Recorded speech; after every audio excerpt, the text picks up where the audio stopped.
Provérbios capítulo 13, versículo 14, diz assim: a doutrina do sábio é uma fonte de vida, para desviar dos laços da morte. Diga amém. Agora diga comigo: Senhor, fala comigo. Amém. Pode sentar, por favor. Eu já falei com os irmãos na terça-feira passada que doutrina é o conjunto de normas, crenças que formam ou que confirmam a fé, a direção de vida, a filosofia de vida de um povo. Quando em Atos capítulo 2, versículo 42, a Bíblia diz que a igreja perseverava na doutrina dos apóstolos, está dizendo que a igreja permanecia naquilo que havia recebido como orientação, regra de vida, prática e fé. Eu destaquei uma palavra, uma frase aí para servir para nós de parâmetro, que aquele que despreza o ensino do Senhor trará sobre si a destruição, mas aquele que atender o mandamento do Senhor será galardoado.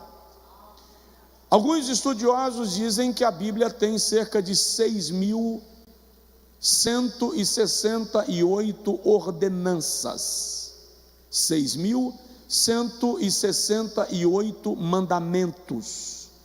São determinações do Senhor para a nossa regra de vida.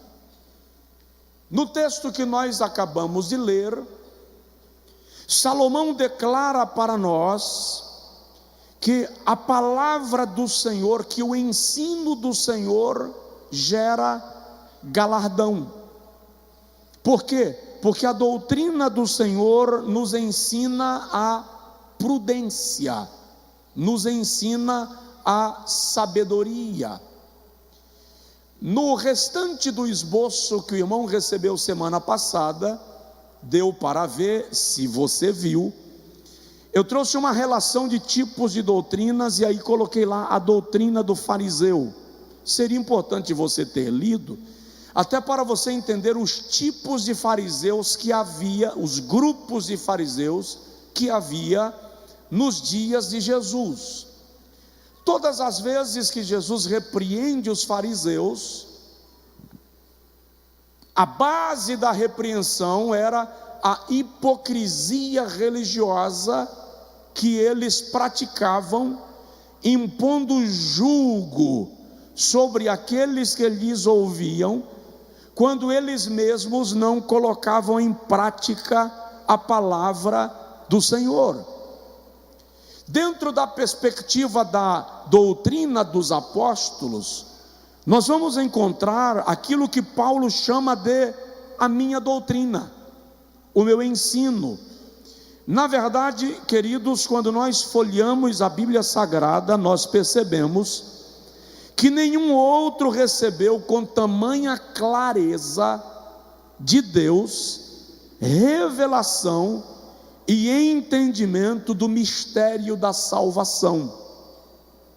Quando Paulo escreve aos Efésios, no capítulo de número 13, não está aí, então vale a pena anotar, ele diz que o mistério que esteve oculto desde os tempos eternos, aprouve a Deus revelar-lhe, a fim de que ele trouxesse aos homens esta revelação. No capítulo 3, versículo 10, da segunda carta a Timóteo, Paulo diz assim: tu, porém, conheces a minha doutrina, tu conheces o meu ensino, a minha metodologia, os fundamentos da fé que tenho partilhado contigo. Paulo está dizendo a Timóteo, escrevendo aos Coríntios no capítulo 15, versículo 3 e 4 da primeira carta, que também não está aí anotado, o apóstolo Paulo diz assim: eu vos ensinei o que também recebi do Senhor. Paulo está deixando muito claro que a base da nossa doutrina, que a fonte do nosso aprendizado, tem que ser o Senhor. Quando ele escreve aos Gálatas no capítulo 1, versículo 11 e 12, ele diz assim: se alguém vos pregar outro evangelho, outra doutrina, que o tal seja anátema. Então começa entendendo que o que nós precisamos não é reformular a Bíblia, o que nós precisamos não é atualizar o texto sagrado. Nós não precisamos de novas doutrinas para compor o bojo da fé cristã. O que nós precisamos é de homens e mulheres dedicados a estudarem a sã doutrina, entenderem-na e ensinarem a igreja com comprometimento e equilíbrio. Só quem me entendeu diga amém. Mas eu quero focar nesta noite naquilo que nós chamamos de sã doutrina. É comum, e eu já disse, as pessoas me perguntarem o que é doutrina. E essa semana numa aula eu usei a expressão sã doutrina, e alguém perguntou, pastor, o que é sã doutrina? Querido, fala sério.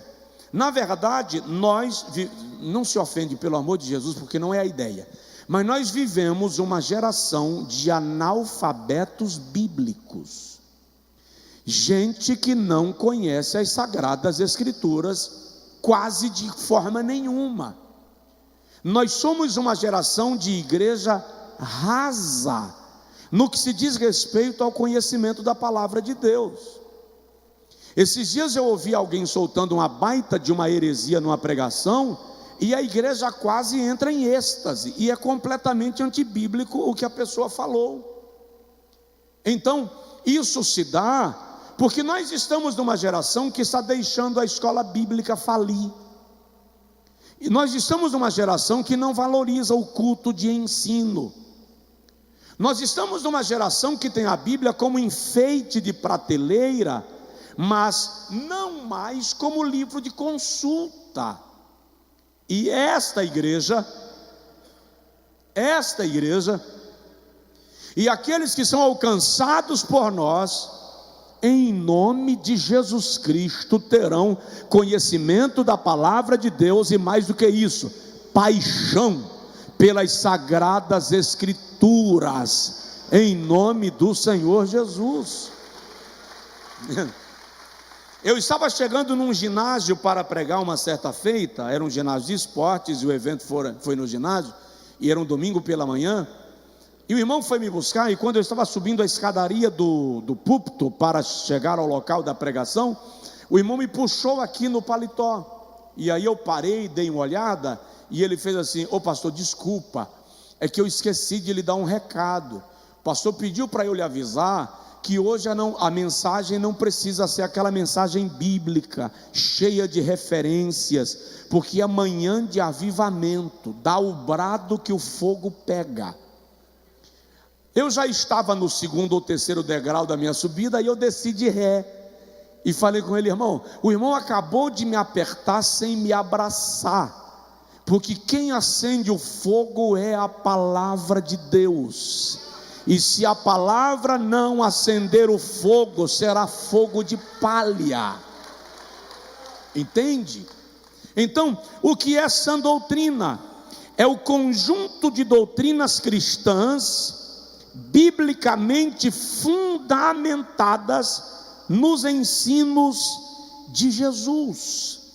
O apóstolo Paulo repreende alguns quando escreve a Timóteo, porque não obedecem à sã doutrina. Há um pastor no Brasil, ele é pernambucano, é um dos teólogos mais renomados das Assembleias de Deus, pastor Altair Germano, e eu coloquei aí para você. Pastor Altair Germano define sã doutrina como, ele diz: a sã doutrina diz respeito às verdades bíblicas que edificam, alimentam, nutrem, fortalecem e produzem saúde à igreja. A expressão sã doutrina significa ensino saudável. E ele acrescenta embaixo: um ensino saudável é aquele que possui um conteúdo saudável. Ou seja, uma igreja só é saudável quando ela é firmemente fundamentada no ensino sistemático da palavra de Deus de forma saudável.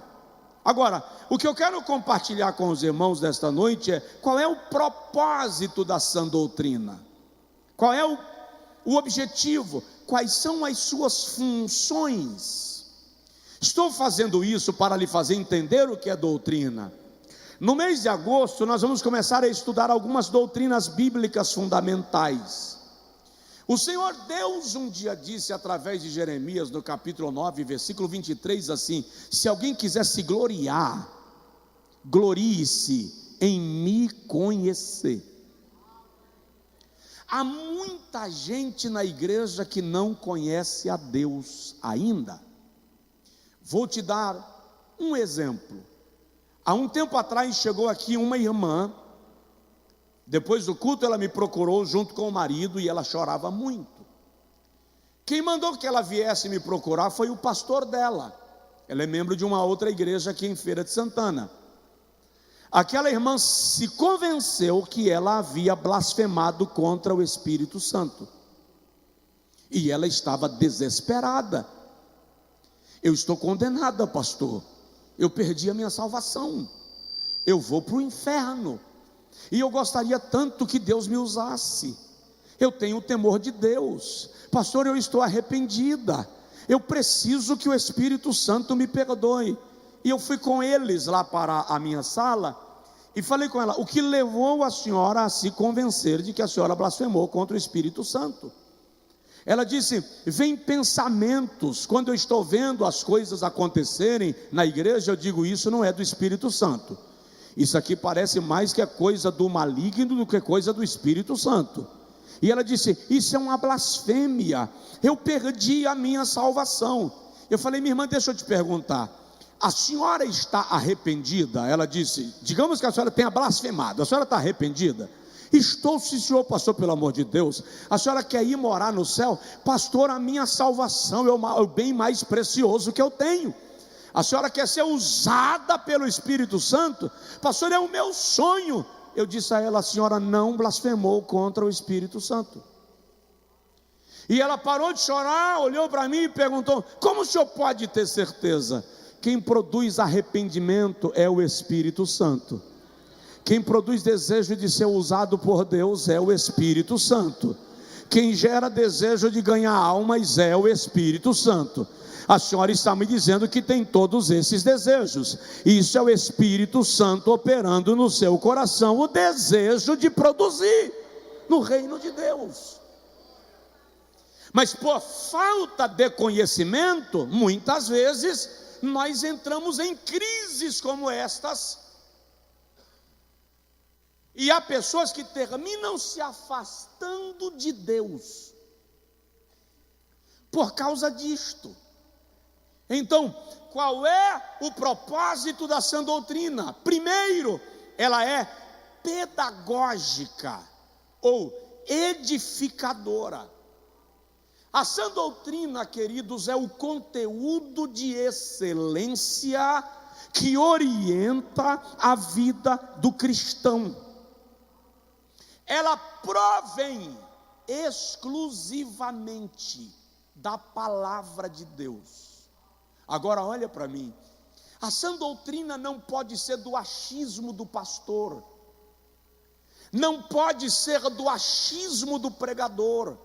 Não confunda a sã doutrina com a tradição denominacional. E eu não descarto a tradição denominacional. Eu entendo de tradição, protocolo, costumes, mas a sã doutrina é basicamente fundamentada na palavra de Deus. Hoje, eu atendi um irmão de um outro estado, e estávamos falando sobre um conflito que ele está vivenciando, e ele disse assim: pastor, eu me deparo com o Deus da graça no Novo Testamento, e depois me deparo com o Deus da justiça no Antigo Testamento, e não sei o que eu faço. Eu disse para ele: querido, um não anula o outro. O Deus da graça é o Deus da justiça. Tem gente que pensa que a graça Deus só passou a ter graça no Novo Testamento. Ei, a criação é resultado da graça. O homem, a imagem e semelhança do Criador, é resultado da graça. O cordeiro morto, o animal morto no Éden, para que o homem fosse coberto de pele ensanguentada, é resultado da graça. A graça é parte da natureza divina. Mas isto não anula a justiça de Deus. Então eu disse para ele algo que talvez você nunca tenha pensado. O que era pecado para Deus no Antigo Testamento continua sendo pecado no Novo. O que Deus chama de pecado para um homem é pecado para uma mulher. O que é pecado para um adulto é pecado para uma criança. Porque Deus não trabalha com 2 pesos e 2 medidas. A Bíblia diz que a base do seu governo é justiça e equidade. Você entendeu? Diga amém. Então a fonte da sã doutrina é a palavra de Deus. Só assim ela será determinantemente pedagógica, orientadora, educadora. Romanos capítulo de número 6, versículo de número 17, Paulo diz assim: mas graças a Deus, que embora tendo sido servos do pecado, obedecestes de coração à forma de doutrina a que fostes entregues. Olha que destaque extraordinário. Paulo diz: vocês foram servos do pecado. Paulo dá a entender que pela obediência ao ensino da palavra de Deus, aqueles irmãos romperam a servidão do pecado e agora serviam a Cristo.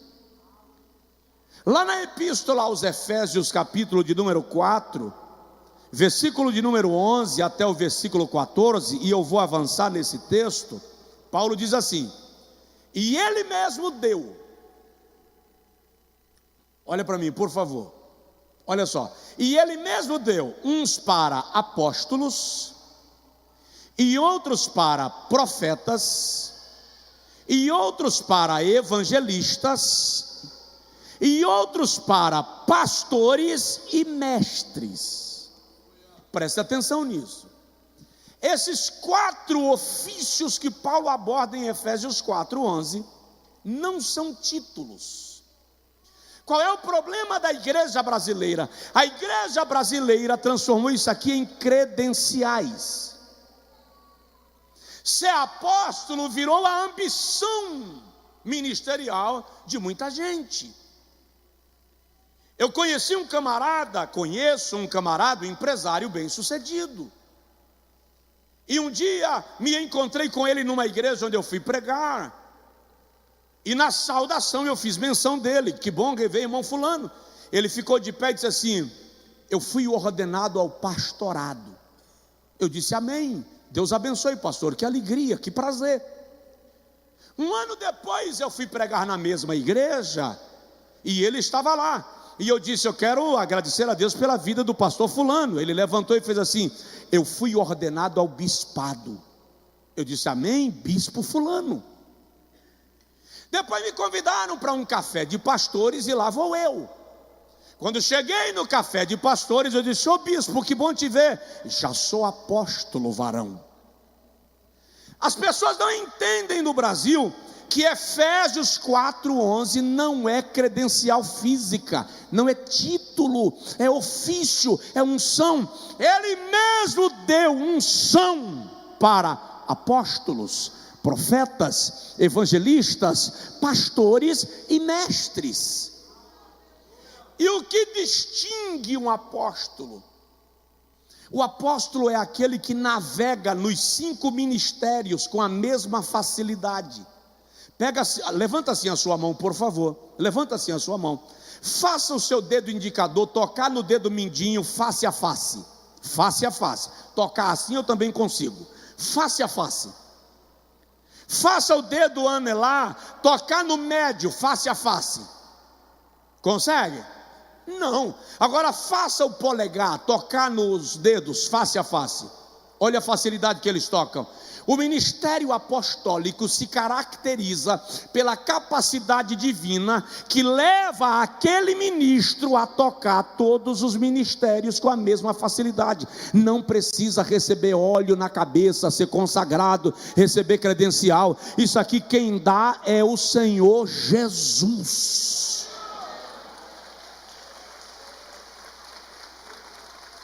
Agora, por quê? Porque Deus deu uns para apóstolos e outros para profetas. E por favor, olha bem nos olhos do pastor. Profeta aqui não é aquele que é usado em dom de profecia não, tá? Há uma clara distinção entre dom de profecia e ministério de profeta no Novo Testamento. A Bíblia diz em Atos 21, Paulo estava na casa de Filipe, e está escrito assim: Filipe tinha 3 filhas virgens que profetizavam, mas não diz que elas eram profetisas, diz que elas profetizavam. Aí diz assim: e chegou o profeta Ágabo. Elas profetizavam, mas Ágabo era profeta. Elas tinham o dom da profecia, mas Ágabo tinha o ministério de profeta, que é diferente, e nós vamos chegar lá, você vai entender isso. Mas por que Deus deu apóstolos, profetas, evangelistas, pastores e mestres? Olha o que diz o versículo 12: tendo em vista o aperfeiçoamento dos santos, para a obra do ministério, para a edificação do corpo de Cristo, até que cheguemos à unidade da fé e do pleno conhecimento do Filho de Deus, ao estado de homem feito, à medida da estatura da plenitude de Cristo, para que não sejais mais meninos, inconstantes, levados ao redor por todo o vento de doutrina, pela fraudulência dos homens, pela astúcia tendente à maquinação do erro. Quando a igreja é ensinada, ela não é levada pela onda dos ventos e doutrinas, das modas. Eu prego o evangelho há 33 anos. Alguns aqui nem eram nascidos. Quando alguém chega para mim e diz assim: eu lhe ouço desde que eu sou criança, eu estou começando a fazer conta, obrigatoriamente. E quando não parece falta de educação, eu pergunto: quantos anos você tem, irmão? Porque um dia desse um chegou para mim e fez assim: eu lhe ouço desde que eu sou criança. Mas quando eu olhei para a cara dele, eu falei assim: está estranho. Quantos anos irmão tem, irmão? 63. Eu devo estar congelado, me colocaram num sarcófago, me colocaram talco e deixaram lá na conserva. Mas vamos lá, o camarada vai e diz assim: tenho 40 anos, 45 anos, eu tenho que admitir que ele me ouve desde que era criança. Ao longo desses anos eu vi muitos fenômenos surgirem no Brasil, muitos. Eu vi a onda do dente de ouro. Muitos aqui nunca ouviram nem falar. Eu vi a onda da unção do riso. Eu vi a onda da unção do vômito. Os zeladores da igreja tinham um problemão depois do culto. A igreja estava toda vomitada. Eu vi a onda da unção do leão. Eu vi a onda do cai-cai. Cai a multidão inteira. Eu vi fenômenos e fenômenos. E lembro que um dia alguém disse para mim: você tem que pedir a Deus para te usar com esses fenômenos, porque é isso que vai sustentar o teu ministério. E eu lembro que eu falei, se eu continuar pregando a palavra de Deus, é como o sol, fenômenos acontecem periodicamente, cometas rasgam os céus, estrelas cadentes rasgam os céus, cometa Harley aparece a cada 70 anos, mas o sol brilha todas as manhãs e permanece lá todos os dias. Assim é a palavra do Senhor. Só quem recebe diga glória a Deus. Então a sã doutrina é pedagógica, ou seja, qual é o propósito dela? Nos ensinar, nos orientar. Paulo diz a Timóteo na segunda carta, capítulo 3, versículo 16 e 17: desde a infância sabes as sagradas letras, que podem fazer-te sábio e entendido. Olha só, toda a escritura é divinamente inspirada. Diga comigo, inspirada. A palavra inspirada aqui é theos, pneutos, fala daquilo que saiu do âmago de Deus e foi derramado no âmago dos escritores sagrados. Então toda a escritura se origina em Deus. Toda a escritura se origina em Deus. Primeira epístola de Pedro, capítulo 1, versículo 21, diz que nenhuma escritura sagrada é de particular interpretação, porque homens de Deus falaram movidos pelo Espírito de Deus. Ela regula, orienta, ensina, conduz, alimenta, nutre, torna o crente preparado para a prática da vida cristã. O ensino da sã doutrina fortalece a fé. Ah, pastor, mas eu gostaria de um culto poderoso, daqueles que a gente sai pulando, saltando. Pula enquanto eu prego a palavra. Quem te impede? Ah, mas eu queria fazer trenzinho de Jesus. Faz enquanto prega a palavra. Mas pastor, o celular do céu assim, que a gente, pastor, faz. Sabe qual é o problema? O problema é que na medida que você vai aprendendo a palavra de Deus, você vai descobrindo que certas coisas são manifestações da alma humana, e você vai se tornando tão mais maduro na fé, tão mais firme na fé, que você não se deixa mais manipular por... não vou usar a expressão que veio, manipuladores de auditório. Agora só quem mexe com você é a palavra, só quem mexe com a sua alma é a palavra. Ela te fortalece para uma vida poderosa.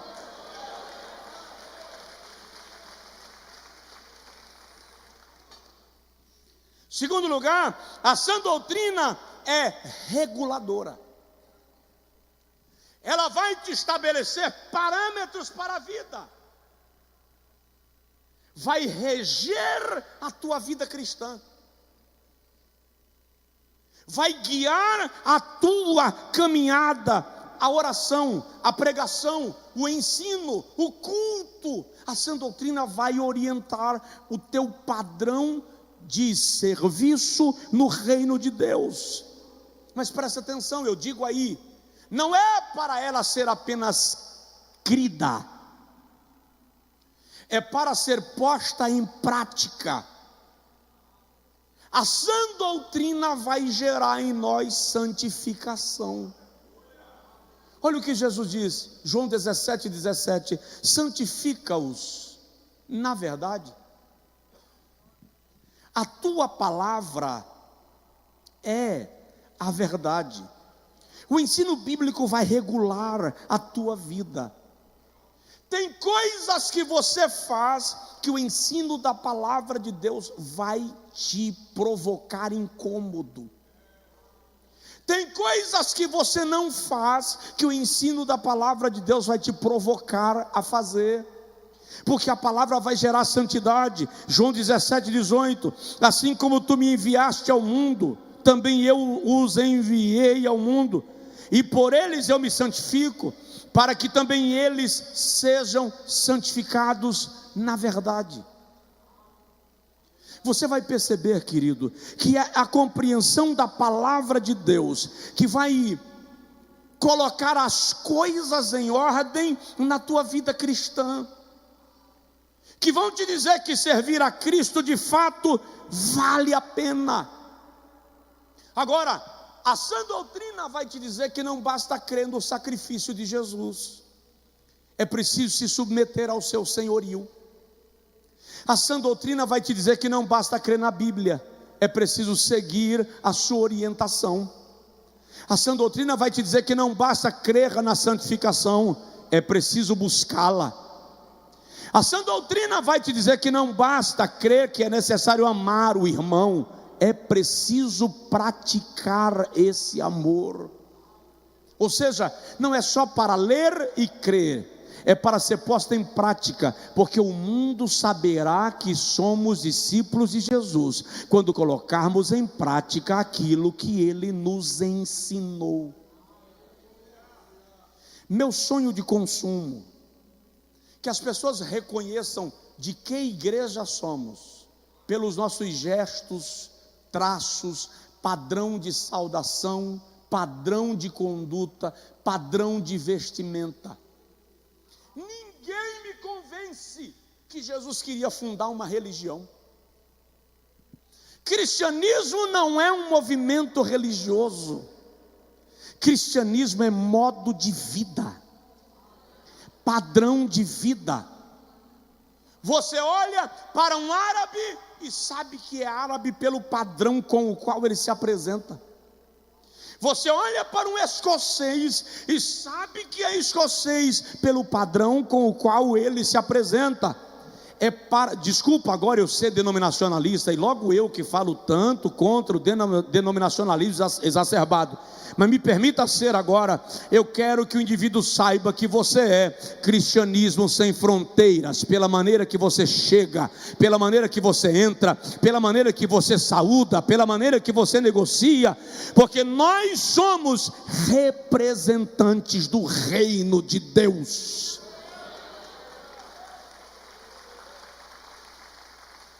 A sã doutrina é relacional e afetiva. O que eu quero dizer com isso? Deus não quer apenas que você creia na sua palavra, Deus quer que você se relacione com Ele. Provoca seu vizinho e diz para ele: Deus quer se relacionar contigo.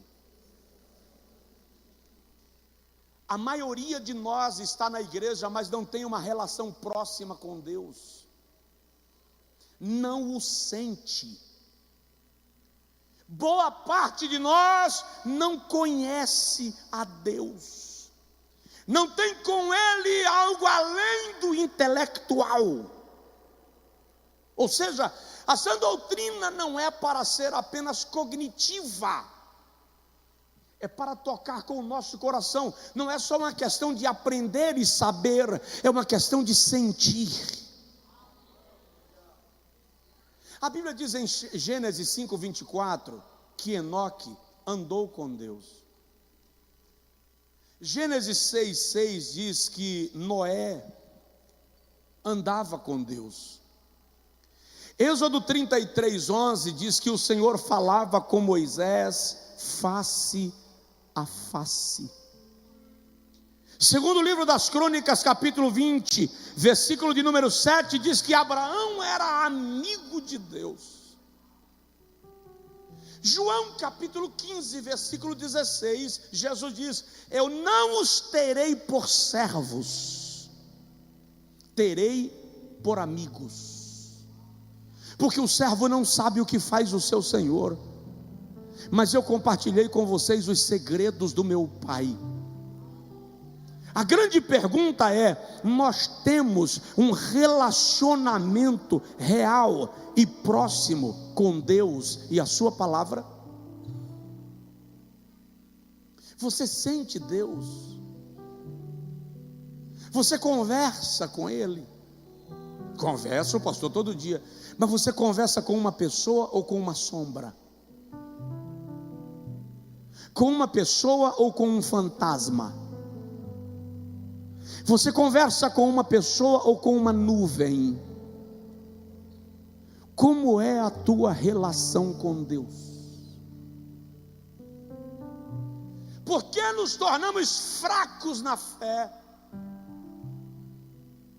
Nós somos uma nação dada ao sincretismo e ao simbolismo religioso, ao palpável. Quer que eu te prove isso? Se eu disser para vocês que semana que vem eu vou trazer aqui um chaveiro consagrado, e você vai levar o chaveiro consagrado para casa, e onde você botar o chaveiro, as portas vão se abrir, as pessoas estarão no culto, não pela relação com Deus, mas pelo chaveiro. Não é por acaso que tem gente que vende vassoura piaçava por R$500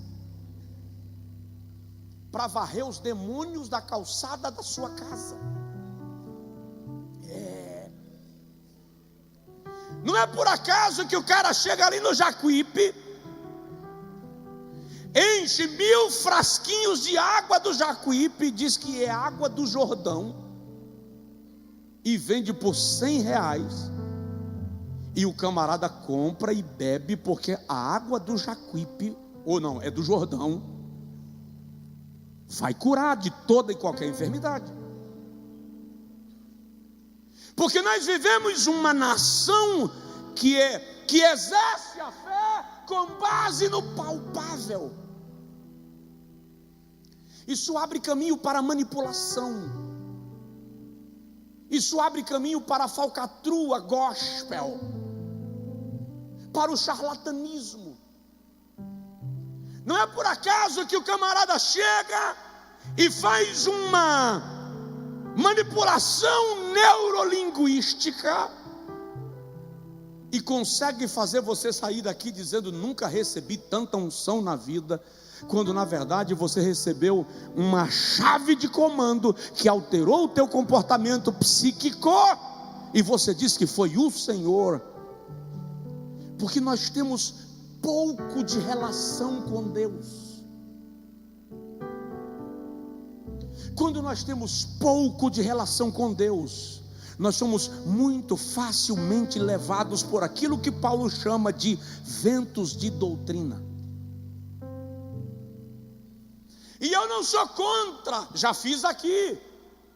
Você vai levar um óleo para casa e vai fazer tal ato, mas isso não pode virar uma prática comum. Detalhe, não foi vendido.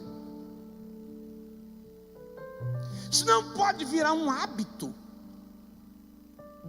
Você precisa entender que a tua fé, a tua caminhada tem que estar fundamentada na tua relação com Deus.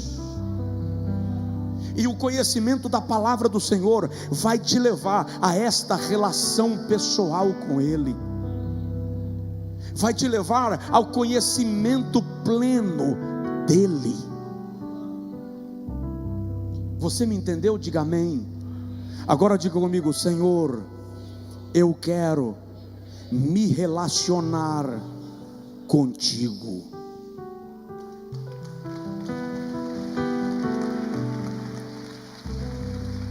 Nós já vamos concluir, não vou me estender. A sã doutrina é identitária, ela te dá identidade cristã. O que te caracteriza como crente? Lá vou eu de novo, sendo um pouco denominacionalista, não tanto quanto fui há 5 minutos atrás. Isso prova que eu estou sendo liberto. Nós somos uma igreja Assembleia de Deus. Esta igreja é uma igreja Assembleia de Deus. A nossa base doutrinária é a base doutrinária da Assembleia de Deus. Então, o que identifica um crente assembleiano? O pentecostalismo. Por exemplo, o que é o pentecostalismo? Nós cremos na contemporaneidade dos dons espirituais. Nós cremos no batismo com o Espírito Santo e com línguas estranhas. Você não deu glória a Deus, alguma coisa está fora do lugar. Nós cremos na Bíblia Sagrada como o único livro, regra de vida, de prática e de fé. Nós cremos no poder de Deus para curar ainda neste tempo. Nós cremos na segunda vinda do Senhor Jesus para nos levar à sua glória antes que o anticristo se manifeste na terra. É assim que cremos, e isto nos identifica.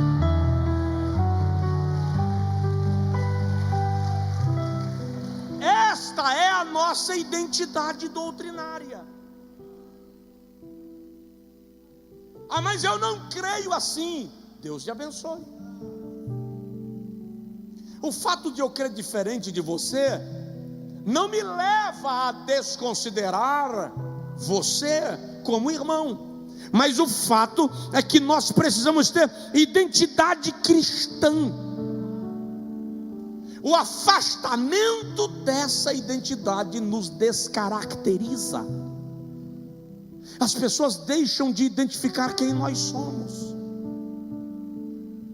Então, dentro desta perspectiva, nós cremos sim na preservação dos bons costumes, dos valores de uma sociedade que precisa estar submetida à palavra de Deus.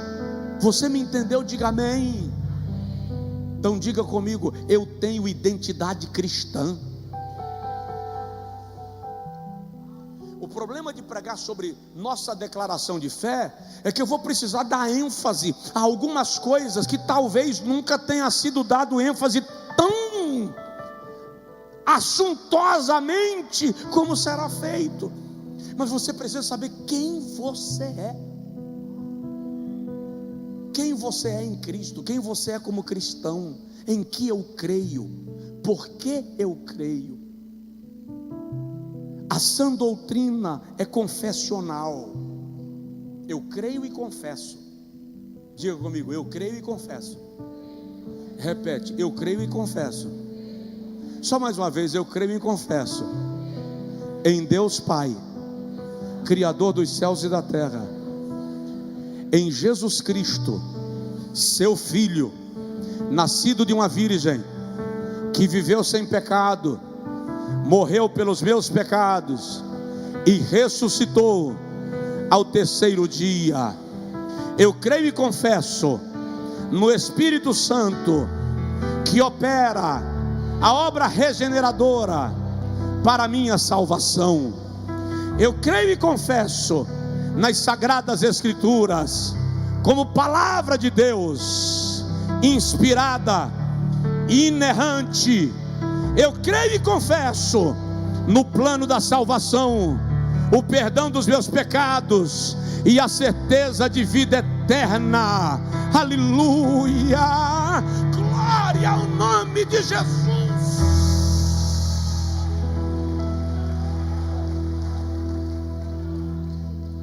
Chorabagai, chorebadaramagas, turiovasadagai.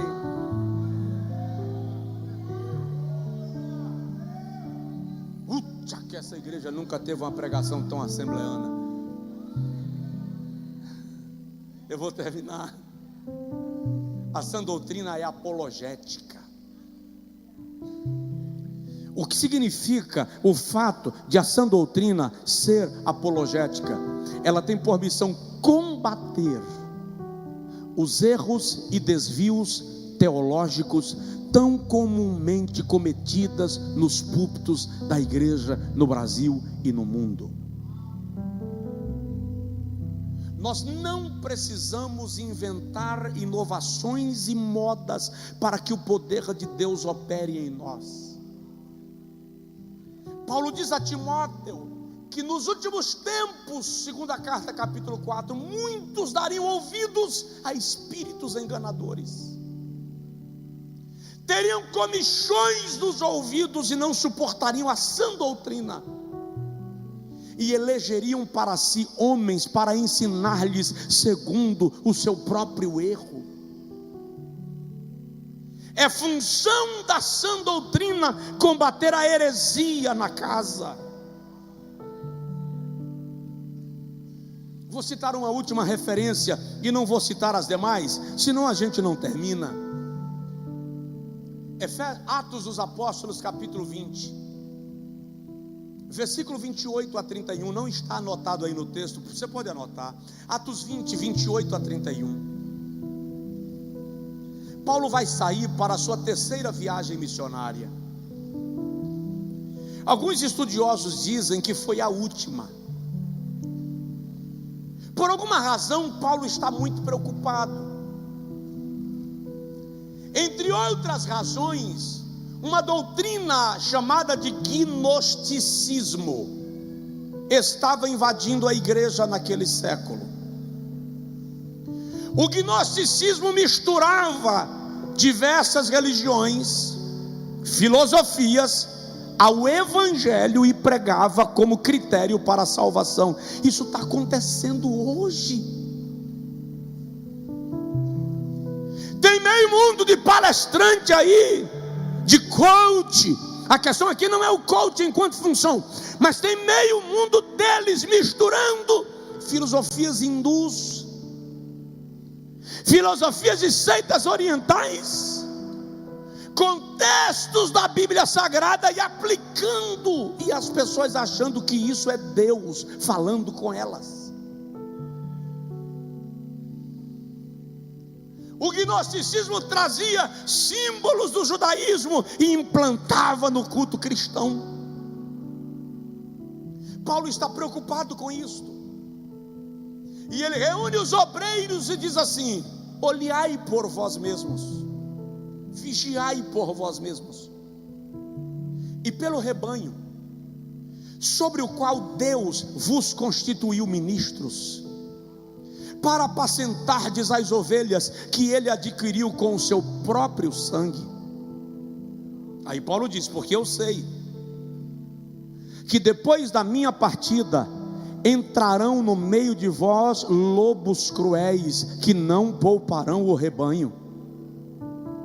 E dentre vós mesmos se levantarão homens presunçosos, fazendo discípulos para si. O que Paulo está dizendo é: homens que fazem discípulos para si e não para Cristo. Então ele diz: olhai, e não vos esqueçais que por 3 anos e meio eu vos admoestei com lágrimas, de dia e de noite, a cada um de vós. Qual é o cuidado de Paulo? Paulo está falando de 2 tipos de mestres duvidosos no ambiente do reino. Ele fala daquele que vem de fora, a heresia que vem de fora, a filosofia mundana que vem para penetrar no ambiente da igreja. Aí Paulo diz: mas essa não é única e exclusiva. No meio de vocês vão se levantar homens que não farão discípulos para Cristo, mas para si mesmos. O apóstolo está nos alertando para que nós não sejamos enredados por ensinos distorcidos da palavra de Deus. O apóstolo está nos orientando para que a igreja não se permita ser enganada por heresias que não condizem com aquilo que está escrito. E tem algumas, a internet deu voz a todas as vozes.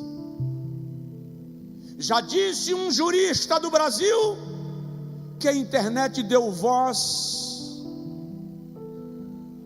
não sei se eu uso a expressão que ele usou,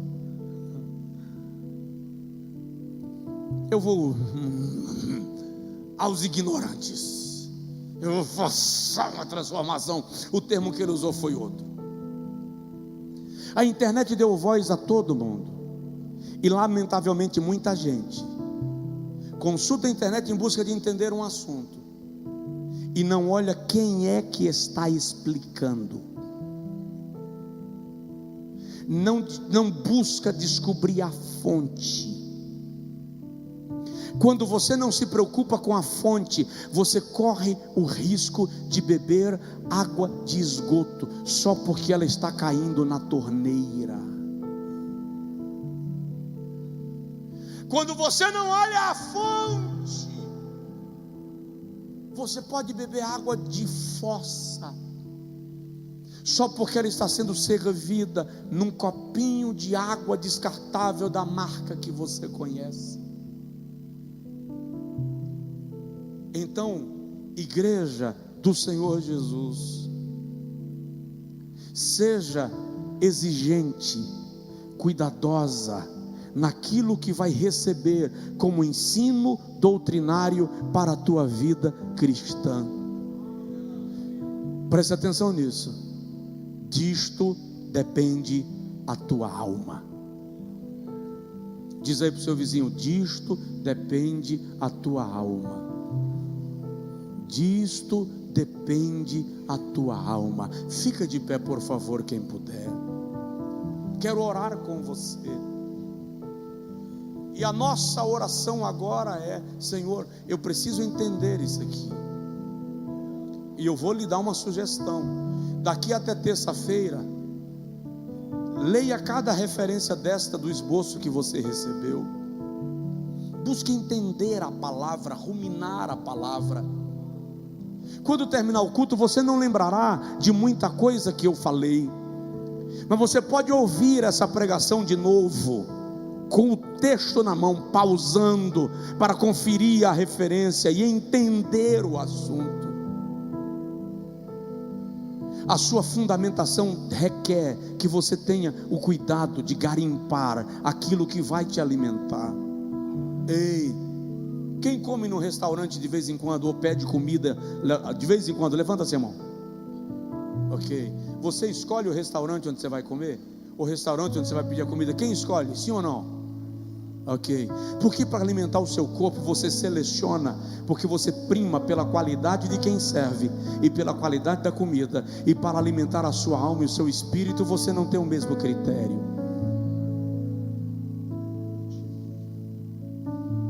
Entende? Analise isto,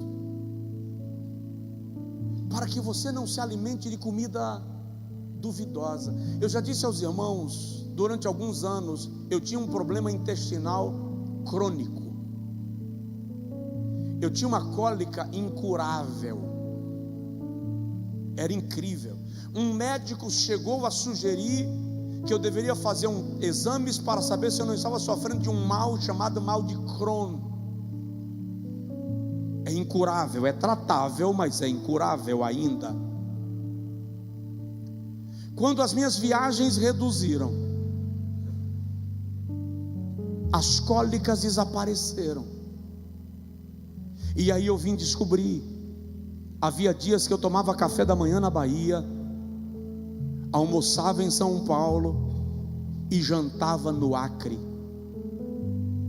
Não tem organismo que aguente isso sucessivas vezes, repetidas vezes, interminavelmente. Foram anos. Já aconteceu de eu jantar no Acre e tomar o café da manhã em Santa Catarina. O que eu quero dizer com isto? Quando você fica comendo em toda a mesa que aparece na tua frente, você perde a condição de selecionar a comida que vai te alimentar. Seja cuidadoso com a sua alma. Pai, em nome de Jesus, aplica a tua palavra em nosso coração e nos ensina, Senhor, a colocá-la em prática. Que nós não vivamos por causa do vento de doutrina, por causa da moda, por causa da onda, mas que a nossa base seja a tua palavra. Firma-nos na fé que há em Ti, ó Senhor Jesus. Que o nosso coração queime pela Tua presença, e que o Teu nome seja honrado na nossa existência. Nós oramos agora uns pelos outros, Senhor.